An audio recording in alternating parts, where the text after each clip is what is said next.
มาอย่างไรอีกบันบ่เห็นดนก่อนไปข้ามสาโอ้ยก็ว่ายามพี่ยามน้องเราสั่นผู้เขาสร้างกับหักบันก็จะหัวเขาหักเขาใส่บาตรให้กินนะขันปุ่นได้ใส่บาตรให้กินแล้วพอที่ว่าเขาหักหล่นเนาะมันจิดามันจิว่ามันจิจมกันเอามาใส่บาตรให้เขาเป็นบ่มีกับเขาก็โอ้ยเขาบ่ได้สร้างเขาดอกสร้างคนมาสิให้กันเนาะนั่นล่ะก็เลยว่าโอ้มันเขาให้เฮาแสดงว่าเขาบ่สร้างดอกเพราะฉะนั้นก็เลยหักไปเบิดบัดไปหันไปนี่ไปสั่นไปซี่นี่ก็ได้ออกบันผู้นั้นพากุดน้อยยังสิไปพ่นอยู่เด้วนหลวงพ่อมันพักอยู่แน่เพิ่นว่า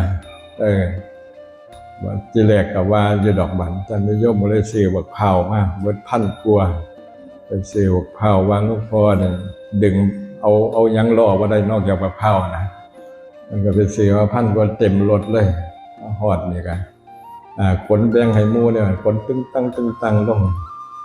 ห้วยหลวงพ่อคือเมื่อยบ่อยากไปปานใดบ้านน่ะซั่นเนาะเราหูเลยว่าเนาะโอ้ยว่าซั่นตะลือผมขนลงแต่ว่าซั่นไปใส่กับไปได้ว่าได้เอาข้าวแล้วเบิดจังกินฮอดกันใหม่ว่าซั่นนะก็เลยเมื่อกันเรามาขึ้นไล่กันเมื่อก็เราเบิดจังพอกันนะมาข้าวเบิดใส่กันบ่มีแนวดึงได้นอกจากบักข้าวว่าซั่นเนาะนั่นล่ะไปใจเขาอยากให้ไปพักไปมันพากุดน้อยก็ได้